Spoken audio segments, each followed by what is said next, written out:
Para abrir uma empresa no Brasil, temos a fama de ser um país bastante burocrático, e de fato somos. Mas nos últimos anos essa situação tem se tornado muito mais fácil. Antes de abrir uma empresa, precisamos elaborar um plano de negócio, que é um documento onde vamos verificar a viabilidade dessa empresa. Mas, nesse momento, vamos falar sobre como abrir a empresa de maneira formal no nosso país. Precisamos definir a razão social, que é o nome formal da empresa, perante as autoridades brasileiras. Mas há também um nome fantasia, que é o nome mais fácil utilizado no dia a dia da empresa. O IBGE é o órgão que publica a lista de atividades formais que cada empresa pode ter no país, ou seja, chamado de QNAIs. Então você precisa escolher quais são as QNAIs, ou seja, as atividades que a sua empresa irá desempenhar. É preciso ter uma QNAI principal e também é possível ter outras complementares, uma vez que cada empresa pode desempenhar várias atividades. Por fim, é preciso designar o capital que essa empresa vai ter, ou seja, o valor que os sócios vão aplicar nessa empresa para que ela possa iniciar suas atividades. Para a abertura de uma empresa, você precisa obrigatoriamente um contador, aquele profissional que fez o curso de Ciências Contábeis, se formou e tem habilitação no Conselho Regional de Contabilidade, CRC. Existe uma infinidade de profissionais, quase todas as cidades brasileiras possuem vários contadores e vários escritórios de contabilidade que podem fazer esse serviço para você. É preciso escolher o tipo da empresa, de acordo com o porte. No Brasil, desde 2008, a gente tem o papel do MEI, que é o microempreendedor individual, que é uma pessoa física, que pode vir a ter um registro como pessoa jurídica, ou seja, passa a ter um CNPJ, podendo prestar serviço para outras empresas e emitir nota fiscal. O MEI tem algumas limitações, como a quantidade de funcionários a contratar, algumas atividades são impedidas para o MEI e o valor do faturamento do MEI tem que ser no máximo R$ 81 mil por ano. O MEI é indicado para pequenos empreendedores que estão iniciando alguns negócios de maneira autônoma. Outra modalidade é a microempresa, chamada de ME, onde a empresa pode faturar até R$ 360 mil por ano. A empresa de médio porte, a EPP, pode ter um faturamento de até 4,8 milhões por ano. A empresa de médio porte pode ter um faturamento de até 12 milhões por ano. A empresa de grande porte tem um faturamento acima de 12 milhões.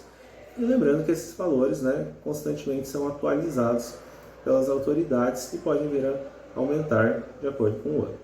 O próximo passo é definir a natureza jurídica da empresa. É possível ter uma empresa individual, EIRELI, que significa empresa individual de regime limitado, onde há apenas um sócio. Mesmo sendo apenas um, o termo correto é falar sócio. A empresa limitada é aquela que comumente tem no final da razão social, LTDA, que é a maioria das empresas do nosso país. Ela pode ter 2 ou mais sócios, onde o limitado significa que o capital da empresa está limitado àquele capital investido pelo sócio. Se acontecer um problema ou alguma questão judicial, não mistura-se com o capital dos sócios. A empresa responde apenas com aquele capital designado no ato da sua abertura. Existem também outros tipos de empresas, como a SA, que significa Sociedade Anônima, que são empresas onde há muito mais sócios e é gerenciado por sistema de cotas, assim como as empresas listadas na Bolsa de Valores. A próxima etapa é definir o regime tributário. Há 3 regimes que a gente pode adotar, que as empresas podem adotar. O Simples Nacional, que é o mais utilizado, é uma maneira simplificada onde as empresas pagam tributos sobre o seu faturamento bruto. Então há tabelas onde, de acordo com a atividade, cada empresa vai pagar uma porcentagem daquilo que faturou como tributo. O lucro presumido é uma modalidade onde presume-se que cada atividade tem uma certa lucratividade, então é aplicada uma porcentagem que a empresa vai pagar de tributo.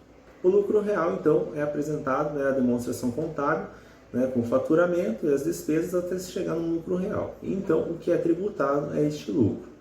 Cada empresa deve verificar qual é o seu enquadramento mais adequado. Isso você vai fazer com a ajuda do seu contador.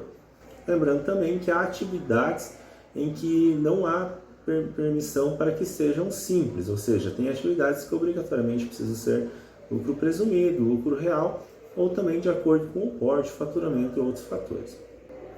O contrato social né, como o próprio nome sugere, é um contrato que é assinado entre os sócios, especificando as atividades, como a empresa vai funcionar, o capital aplicado, a retirada que os sócios farão, e esse é um documento registrado na junta comercial. Há uma série de características a mais, algumas atividades exigem um alvará, então esse alvará é solicitado à prefeitura do município, então isso está sujeito às leis, né, de cada município. Alguns casos, geralmente comércio, as empresas precisam, além disso, ter uma inscrição estadual, pois o comércio, a atividade de comércio, para ser emitida nota fiscal, é preciso pagar ICMS, que é o Imposto sobre Circulação de Mercadorias e Serviços. Se a sua empresa presta serviço, você precisa, então, um registro no município, né, para ser emitido o ISS, que é o Imposto sobre Serviço. A legislação brasileira é bastante complexa, bastante extensa, então aqui o que fizemos foi um breve resumo, mas é preciso pensar muito bem, planejar muito bem a abertura da sua empresa, e o contador é um profissional que precisa ser procurado e que pode lhe ajudar nessa função.